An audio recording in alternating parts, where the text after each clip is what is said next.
ओम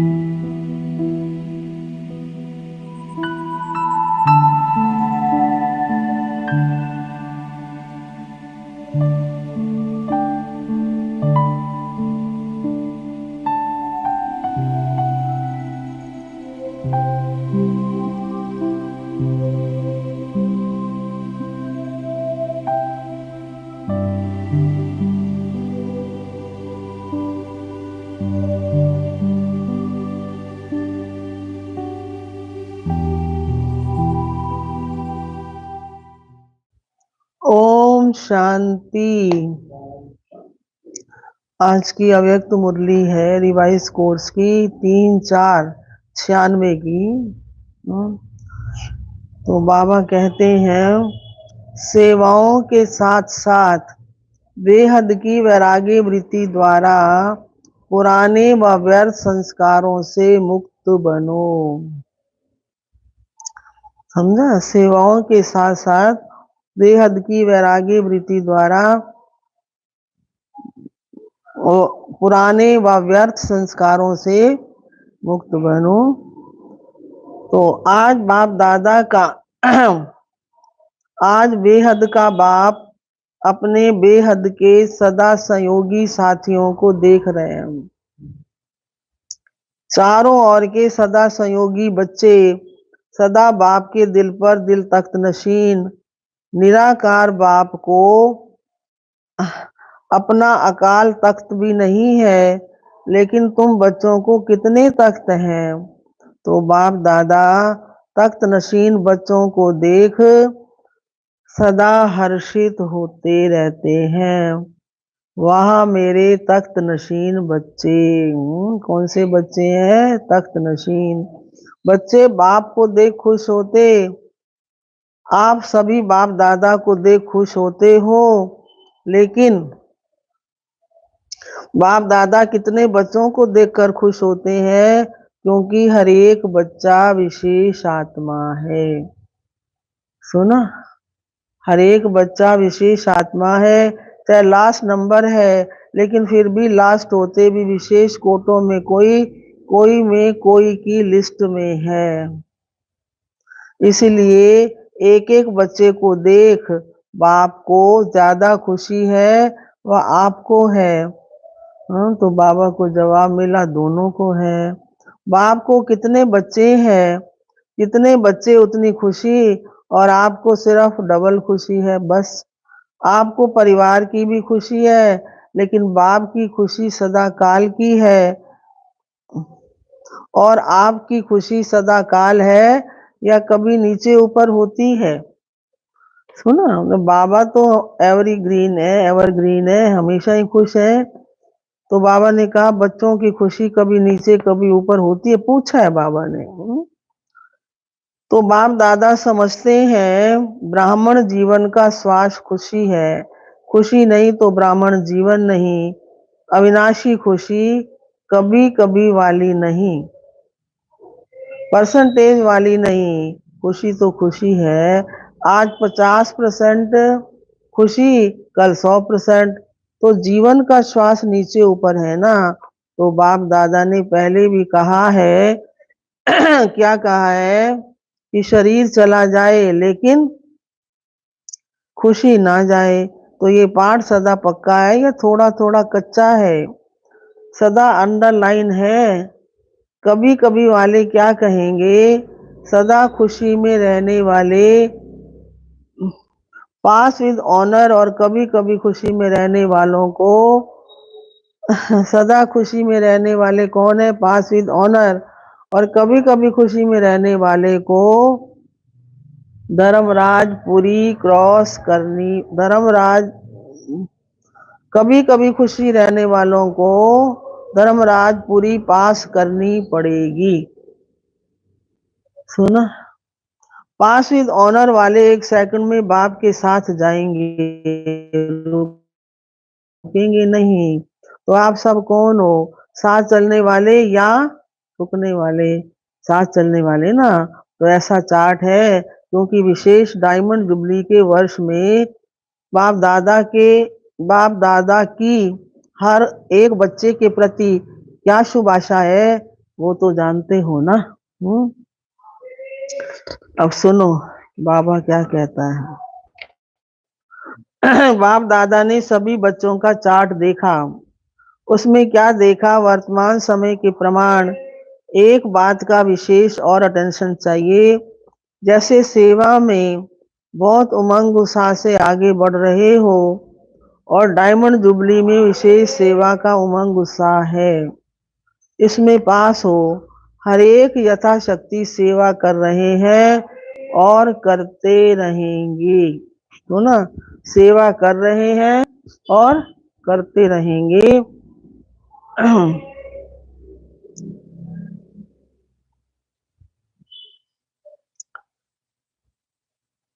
जैसे सेवा में बहुत उमंग है,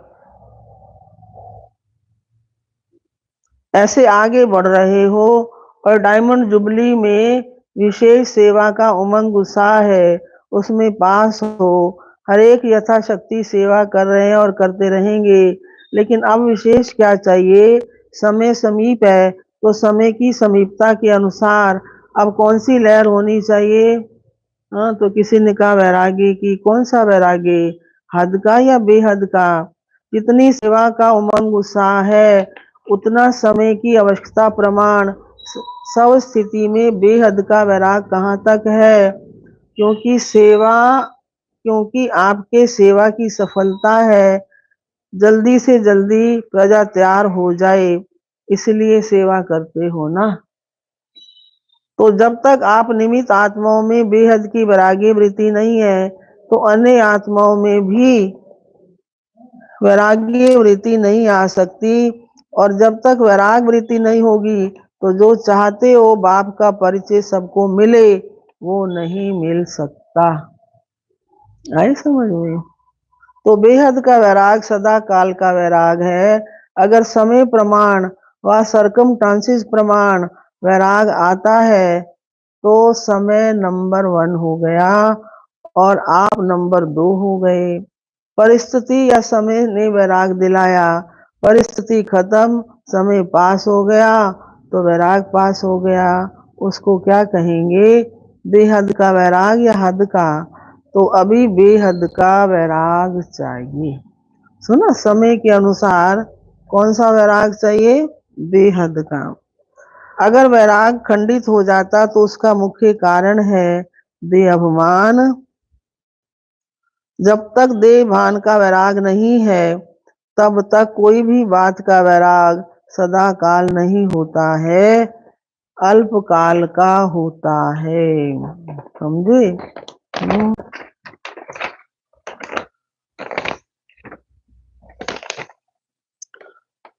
तो संबंध से वैराग ये बड़ी बात नहीं, वो तो दुनिया में भी कईयों को दिल से वैराग आ जाता।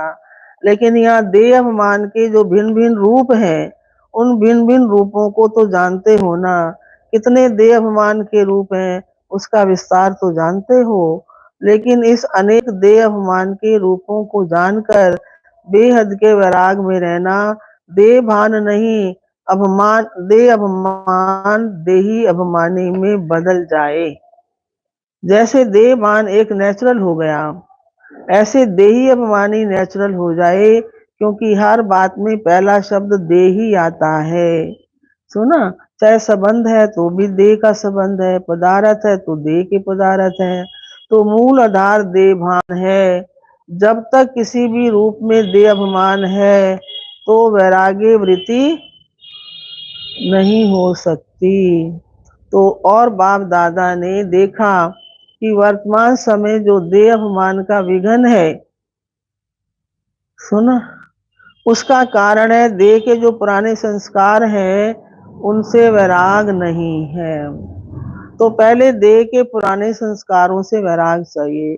संस्कार स्थिति से नीचे ले आते हैं, संस्कार के कारण से व संबंध संपर्क में विघन पड़ते हैं।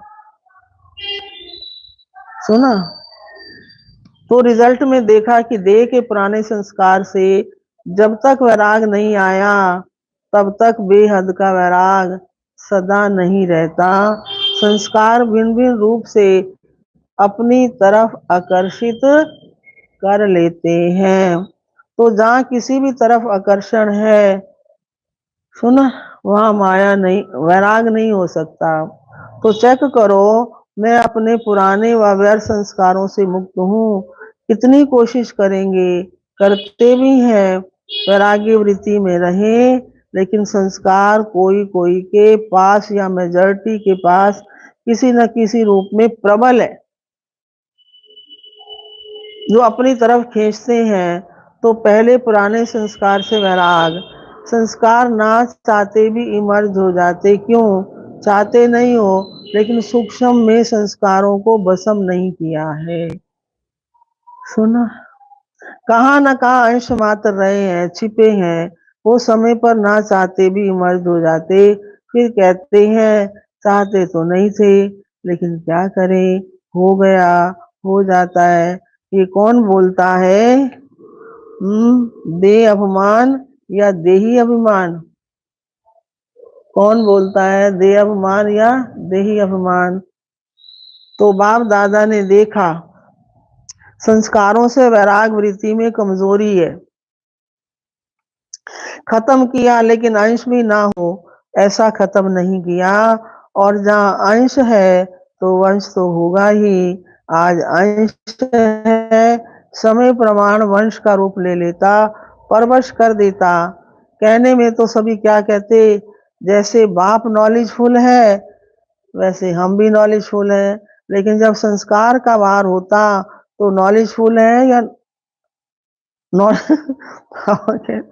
जब संस्कार का वार होता तो नॉलेजफुल है या नॉलेजफुल है? क्या है? नॉलेजफुल के बजाय नॉलेजफुल बन जाते हो। उस समय किसी से भी पूछो तो कहेंगे हाँ, समझती तो मैं भी हूँ, समझता तो मैं भी हूँ, होना तो नहीं चाहिए, करना नहीं चाहिए, लेकिन हो जाता है। तो नॉलेजफुल हुए या नॉलेजफुल हुए? नॉलेजफुल अर्थात नॉलेज को खींचने वाले। जो नॉलेजफुल है, फुल है, उसे कोई भी संस्कार, संबंध, संपर्क, पदार्थ वार नहीं कर सकता। समझा? तो डायमंड जुबली मना रहे हो। डायमंड जुबली का अर्थ है डायमंड बनना, अर्थात बेहद के वैरागी बनना। तो जितना सेवा का उमंग है, उतना वैरागी वृत्ति का टेंशन नहीं है। इसमें अलबेलापन है, चलता है, होता है, हो जाएगा, समय आएगा तो ठीक हो जाएगा। तो समय आपका शिक्षक है या बाबा शिक्षक है, कौन है?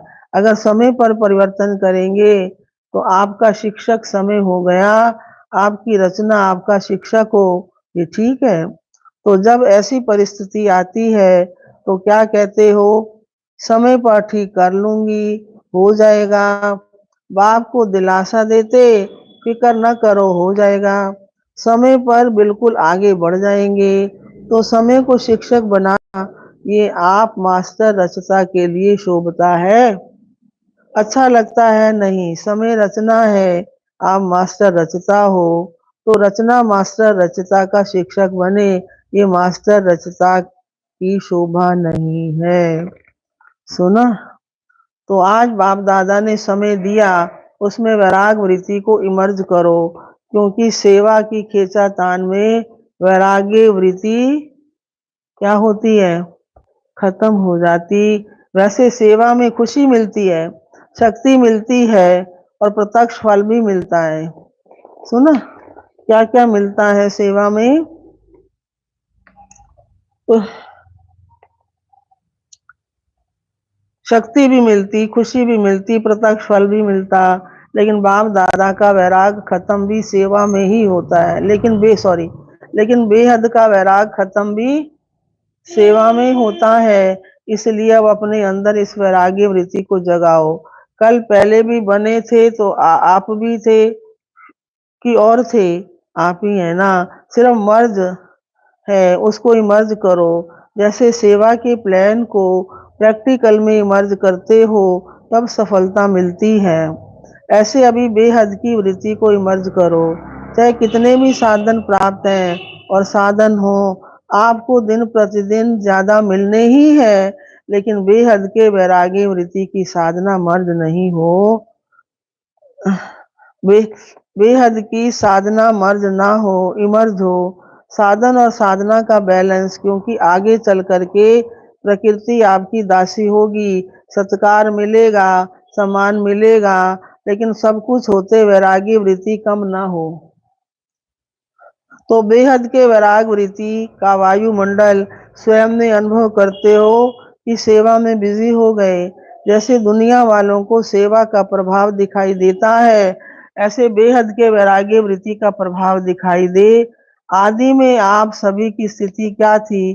कराची में जब थे, बाहर की कोई सेवाएं नहीं थी, साधन थे, लेकिन बेहद की वैराग्य वृत्ति के वायुमंडल ने क्या किया? सेवा को बढ़ाया। तो जो भी डायमंड जुबली वाले हैं, उनमें आदि संस्कार हैं, अब इमर्ज हो गए। अब फिर इस वृत्ति को इमर्ज करो। आदि रत्नों के बेहद के वैराग्य वृत्ति ने स्थापना की। अभी तो नई दुनिया की स्थापना के लिए फिर से वही वायुमंडल इमर्ज करो। तो सुना क्या जरूरत है? साधन ही नहीं और कहो हमको वैराग है तो कौन मानेगा? साधन हो और वैराग हो, पहले के साधन और अभी के साधनों में कितना अंतर है। साधना छिप गई, साधन प्रत्यक्ष हो गए। अच्छा है, साधन बड़े दिल से यूज करो, लेकिन साधना आपके लिए ही है, साधन आपके लिए है, क्योंकि साधना को इमर्ज, लेकिन साधना को इमर्ज मर्ज ना करो। बैलेंस पूरा होना चाहिए। जैसे दुनिया वालों को कहते हो कमल पुष्प समान बनो, तो साधन होते कमल पुष्प समान बनो। साधन बुरे नहीं है, साधन तो आपके कर्मों का, योग का फल है, तो ना।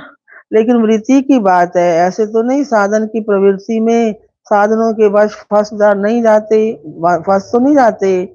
कमल पुष्प समान न्यारे और बाप के प्यारे यूज करते हुए उन्हों के प्रभाव में नहीं आए न्यारे। साधन बेहद की वैरागी वृत्ति को इमर्ज न करे।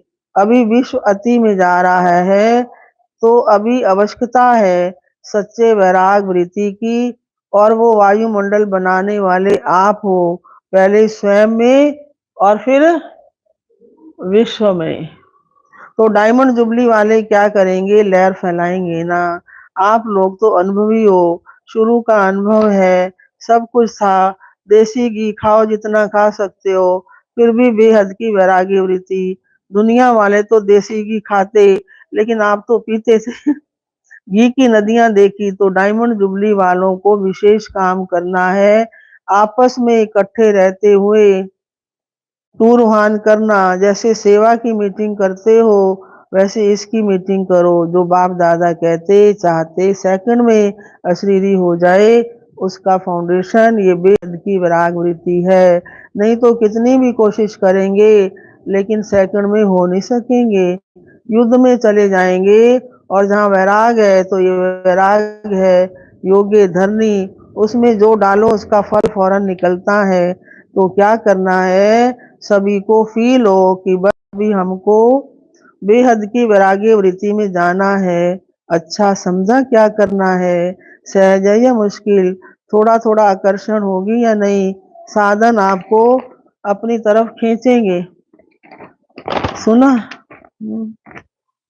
अभी अभ्यास चाहिए, जब चाहे, जहाँ चाहे, जैसे चाहिए, वहाँ स्थिति को सेकंड में सेट कर सकें। सेवा में आना है तो सेवा में आए, सेवा से न्यारे हो जाना है तो न्यारे हो जाएं। ऐसे नहीं सेवा हमको खींचे, सेवा के बिना रह ना सके। जब चाहे, जैसा चाहे, विल पावर चाहिए।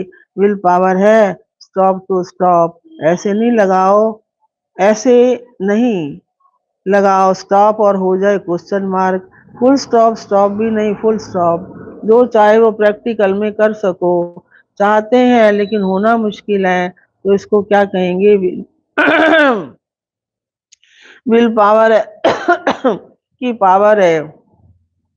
संकल्प किया, व्यर्थ समाप्त तो क्षण में समाप्त हो जाए। तो बाप दादा ने सुनाया। कई बच्चे कहते हैं हम योग में बैठते, लेकिन योग के बजाय युद्ध में युद्ध होता है। योगी नहीं होते, योद्धे। तो युद्ध करने के अगर संस्कार बहुत काल के रहे तो क्या बनेंगे? हाँ, सूर्यवंशी व चंद्रवंशी। सोचा और हुआ। सोचना और होना सेकंड का काम है। इसको कहते हैं विल पावर। विल पावर है कि प्लान बहुत अच्छे बनाते, लेकिन प्लान बनाते हैं 10 और प्रैक्टिकल में होते हैं 5। ऐसे तो नहीं होता। सोचते बहुत अच्छा हो, ये करेंगे, ये होगा, ये होगा, लेकिन प्रैक्टिकल में अंतर हो जाता। तो अभी ऐसी विल पावर हो, संकल्प किया और कर्म में प्रैक्टिकल हुआ पड़ा है, ऐसे अनुभव हो। नहीं तो देखा जाता है अमृत वेले जब बाप से रूहान करते तो बहुत अच्छी अच्छी बातें बोलते हैं, ये करेंगे, ये करेंगे, और जब रात होती है तो क्या रिजल्ट होती है। बाप को खुश बहुत करते, बातें इतनी मीठी करते, इतनी अच्छी करते, अच्छी अच्छी करते, मीठी मीठी। बाप भी खुश हो जाता, वाह मेरे बच्चे वाह। कहते हैं बाबा बस आपने जो कहा है ना, होना ही है, हुआ ही पड़ा है। बहुत अच्छी अच्छी बातें करते हैं। कई तो बाप को इतना दिलासा दिलाते कि बाबा हम नहीं होंगे तो कौन होगा। समझे? बाबा कल्प कल्प हम ही तो थे, खुश हो जाते। हाल में पीछे बैठने वालों से, पीछे बैठने वाले अच्छी तरह से सुन रहे हो ना, आगे वालों से पहले पीछे वाले, आगे वालों से पहले पीछे वाले करेंगे। बैठे पीछे हैं लेकिन सबसे समीप दिल पर है, क्योंकि दूसरों को सांस देना ये भी सेवा है। तो सेवादारी सदा बाप के दिल पर है। कभी ऐसे नहीं सोचना कि हम भी अगर दादियां होते तो जरा सा, लेकिन सामने तो क्या दिल पर हो, और दिल भी साधारण दिल नहीं तख्त है। तो तख्त नशीन हो ना, कहाँ भी बैठे हो, चाहे इस कोने में बैठे हो, चाहे नीचे बैठे हो, चाहे कैबिन में बैठे हो, लेकिन बाप दादा के दिल पर हो। समझा? अच्छा, चारों ओर के तख्त नशीन श्रेष्ठ भाग्यवान आत्माएं, सदा बेहद के वैरागी वृत्ति से वायुमंडल बनाने वाले विशेष आत्माएं, सदा अपने श्रेष्ठ विशेषताओं को कार्य में लगाने वाले विशेष आत्माएं, सदा एक बाप के साथ और श्रीमत के हाथ को अनुभव करने वाले समीप आत्माओं को बाप दादा का याद प्यार और नमस्ते। और आज का वरदान है, एक व्रता के राज को जान, वरदाता को राजी करने वाले सर्व सिद्धि स्वरूप भव। वरदाता बाप के पास अखुट वरदान है, जितना लेना चाहो खुला भंडार है। ऐसे खुले भंडारे से कई बच्चे संपन्न बनते और कई यथा योग यथा शक्ति संपन्न बनते हैं। तो सबसे ज्यादा झोली भरकर देने में भोलानाथ वरदाता रूप ही है। सिर्फ उसको राजी करने की विधि को जान लो तो सर्व सिद्धियां प्राप्त हो जाएंगी। वरदाता को एक शब्द सबसे प्रिय लगता है, एक व्रता। संकल्प सपन में भी दूजा व्रता ना हो, वृत्ति में रहे मेरा तो एक दूसरा न कोई। जिसने इस राज को जाना उसकी झोली वरदानों से भरपूर रहती है। और स्लोगन है, मनसा और वाचा दोनों सेवाएं साथ साथ करो तो डबल फल प्राप्त होता है। आए समझ में? डबल फल प्राप्त होता है कब? जब मनसा और वाणी एक जैसी हो। स्लोगन है, सॉरी, दुआओं का पॉइंट है, कोई कैसा भी हो, ग्लानि करने वाला भी हो, तो आपके दिल से उस आत्मा के प्रति हर समय दुआएं निकलती रहें। इसका भी कल्याण हो, इसकी भी बुद्धि शांत हो, आपके शुभ भावना वाले श्रेष्ठ संकल्प उसे परिवर्तन कर देंगी। तो ना, कोई कितनी भी ग्लानि करे, लेकिन आप क्या करो, हाँ, तो भी आपके दिल से उस आत्मा के प्रति हर समय दुआएं निकलती रहें। इसका भी कल्याण हो, इसकी भी बुद्धि शांत हो, आपकी शुभ भावना वाले श्रेष्ठ संकल्प उसे परिवर्तन कर देंगे। अच्छा, ओम शांति शांति शांति।